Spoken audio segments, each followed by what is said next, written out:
Assalamualaikum warahmatullahi wabarakatuh. Balik lagi di channel ini. Dan di video kali ini seperti di judul, aku mau unboxing sebuah HP dari Vivo, yaitu Vivo Y12. Sebenarnya ini adalah video iseng-iseng aja, karena saya akan cari HP dengan harga yang murah di online shop. Kalau bisa harganya itu nggak sampai 1 juta. Dan ternyata saya dapat HP ini, yaitu Vivo Y12. Saya dapat dengan harga 700 ribuan aja, kondisinya itu bekas. Dan kata penjualnya HP-nya itu like new. Dan kebetulan paketnya udah datang meskipun kondisinya ya seperti ini, tanpa bubble wrap, dan ya ini kena hujan. Semoga sih dalamnya aman. Dan langsung kita unboxing aja untuk melihat kondisi HP-nya itu masih beneran bagus atau enggak. Langsung kita buka paketnya. Nah, ini dia adalah penampakan dari boxnya. Di sini ada gambar HP, kemudian tulisan Vivo Y12, kemudian ada tulisan 5000 mAh. Jadi di sini baterainya bisa dibilang cukup gede. Untuk bagian belakang di sini ada keunggulan dari HP ini, 3 kamera, baterai gede, kemudian ukuran layarnya yang cukup jumbo. Ada tulisan IMEI juga, serta ada tulisan ini HP dibuat di mana. Di sini dibuat di Indonesia. Jadi ini IMEI-nya aman, soalnya ini adalah HP resmi. Kemudian sekelilingnya seperti ini, ada tulisan Vivo dan kawan-kawannya. Habis ini kita buka untuk melihat kondisi dalamnya seperti apa. Semoga masih bagus. Dan ya ini dia bagian dalamnya. Belum kelihatan apa-apa. Di sini kita lihat sepertinya ini isinya dokumen, tapi bukan. HP-nya ditaruh di sini. Sepertinya masih oke. Kita singkirin dulu. Kita lihat yang lainnya. Di sini ada tulisan IMEI-an, kemudian buku panduan yang tentu kita nggak akan baca. Males banget baca kayak ginian. Ada kabel data juga dari micro B ke USB-E. Ini belum pakai Type C. Ada batok charger juga yang outputnya itu 5 volt 2 ampere. Ini standar sekali. Dan ya habis ini nggak ada apapun. Kemudian habis ini kita fokus ke HP-nya untuk melihat kondisinya seperti apa. Ada tulisan email lagi, kemudian versi RAM 3 internal 32 GB. Kita kletek aja. Semoga sesuai deskripsi, masih aman semua dan no kendala. Ya, dan ini dia penampakannya. Ini ternyata udah kurang mulus. Bisa dilihat di sini itu sangat berjamur. Tapi ini wajar soalnya ini adalah HP bekas. Kemudian backdoornya terbuat dari plastik, jadi sangat rawan kena jamur. Tapi di sini kelihatan seperti kaca meskipun ini plastik. Untuk bagian depannya di sini kelihatan cukup oke dan udah dilindungi juga pakai TG. Namun sayangnya TG-nya di bagian belakang udah sompal, jadi ini perlu kita kletek kemudian ganti yang baru. Untuk sekelilingnya di sini aman, nggak ada dent, berarti ini nggak pernah jatuh. Habis ini kita hidupin, kemudian kita setting-setting terlebih dahulu.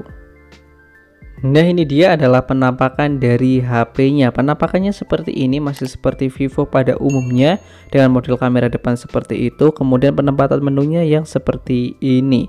Untuk ukurannya gede atau enggak, menurut saya di sini sih HP-nya nggak terlalu gede, masih cukup pas di tangan saya. Soalnya di sini itu modelnya agak memanjang. Dan untuk beratnya di sini menurut saya tidak terlalu berat, soalnya di sini materialnya kan terbuat dari plastik atau polikarbonat. Untuk fisiknya sendiri ini enggak seperti di deskripsi, katanya like new. Seperti saya bilang di awal, di sini itu ada jamurnya. Ini wajar banget soalnya ini adalah HP dengan bahan plastik, jadi mudah terkena jamur. Kalau dikatakan bisa hilang atau enggak jamurnya, ini enggak bisa hilang atau udah permanen. Kemudian kita lihat spesifikasi dari HP ini. Nah, Vivo Y12 itu menggunakan prosesor MediaTek Helio P22. Ini adalah prosesor bukan mantan flagship. Ini adalah prosesor kelas bawah atau kelas entry level. Untuk menjalankan kegiatan ringan di sini masih bisa, tapi untuk yang agak berat mungkin di sini sih agak kurang. Untuk RAM-nya sendiri di sini itu tersedia 3 GB, tapi di sini kebaca cuma 2801 MB, yang tersedia cuma 965 MB atau 1 GB. Internalnya di sini kan 3/32 GB, tapi yang tersedia cuma 20 GB aja. Kemudian untuk Android dari HP ini sekarang posisinya berada di Android 11 menurut CPU Z. Dan sayangnya di sini itu nggak bisa diupdate lagi, soalnya ini adalah HP keluaran tahun 2019. Kemudian kita beralih ke bagian layarnya untuk melihat layarnya masih bagus atau enggak. Sekedar informasi, HP ini itu menggunakan layar berukuran 6,36 inci, resolusinya HD alias 720 dikali 1544 pixel dengan kerapatan 267 dpi.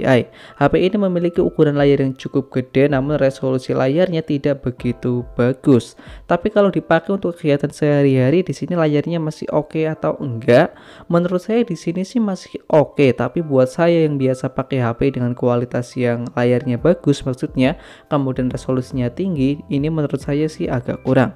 Tapi kalau kalian biasa pakai HP dengan kualitas layar seperti ini, mungkin akan terbiasa dan tidak akan mengeluh. Untuk view angle dari layar HP ini juga masih terbilang cukup oke, soalnya di sini kan pakai IPS LCD. Kalau kita lihat ini masih kelihatan cukup bagus, ketajamannya pun di sini masih kelihatan cukup oke. Dibuat untuk ngelihat tulisan masih kelihatan cukup bagus, begitupun dipakai untuk ngelihat konten. Pada dasarnya layar dari HP ini udah lebih dari cukup buat kalian yang sekedar menggunakan layar HP untuk paling nonton ataupun untuk ngelihat tulisan, ini masih oke lah. Untuk yang kegiatan lebih dari itu sih agak kurang.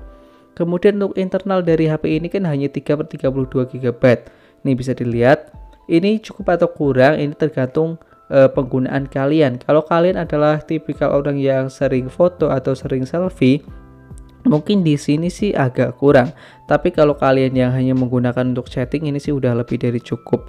Dan di sini juga bisa diperluas menggunakan micro SD untuk penyimpanannya. Jadi jika 32 GB itu dirasa kurang, kalian bisa menambahkannya menggunakan slot micro SD.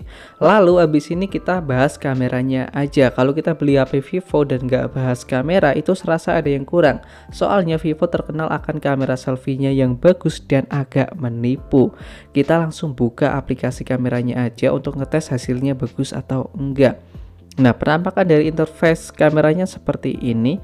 Langsung kita coba ke kamera depannya. Nah, bisa dilihat hasil kamera depannya seperti ini. Kita cekrek satu kali. Setelah itu kita coba kamera belakangnya. Kita coba foto objek yang ada di kamar saya aja. Kita coba foto ini, kita cekrek satu kali, hasilnya seperti apa. Ini fokusnya nggak terlalu bagus, ya wajar, ini bukan HP kelas atas, jadi fokusnya mungkin agak kedut-kedutan alias ndap-ndap. Nah, ini dia hasil kameranya seperti ini ya, cukup bagus lah untuk HP dengan harga seperti ini. Yang penting gambarnya itu masih kelihatan dengan detail. Untuk kamera depannya ya seperti Vivo pada umumnya, kita ulangi fotonya lagi untuk melihat lebih jelas seperti apa hasil kamera depannya. Nah, ini dia adalah hasil kamera depannya. Wah, muka saya jadi putih banget. Kemudian pori-porinya juga hilang. Ini kamera depannya mantap, sangat-sangat menipu. Dan mungkin video unboxingnya juga sekian aja. Lalu pertanyaannya, apakah HP ini mempunyai kelebihan dibandingkan HP-HP mantan flagship? Jelas HP ini punya kelebihan di bagian IMEI-nya. IMEI dari HP ini itu akan selamanya aman. Soalnya ini adalah HP mantan resmi atau HP buatan Indonesia yang IMEI-nya itu terjamin, berbeda dengan HP mantan flagship yang ini nggak tahu cara masuknya seperti apa, ilegal atau legal. Bisa dilihat di bagian boxnya, HP ini itu adalah buatan Indonesia dan IMEI-nya akan selamanya aman. Jadi buat kalian yang cari HP yang IMEI-nya aman kemudian harganya murah, bisa ambil HP bekas seperti ini. Tapi kalau kalian cari HP dengan spesifikasi yang oke kemudian tidak mikirin IMEI, kalian bisa cari atau beli HP yang enggak resmi. Dan mungkin videonya sekian aja dari saya. Apabila ada kesalahan saya mohon maaf. Jangan lupa like,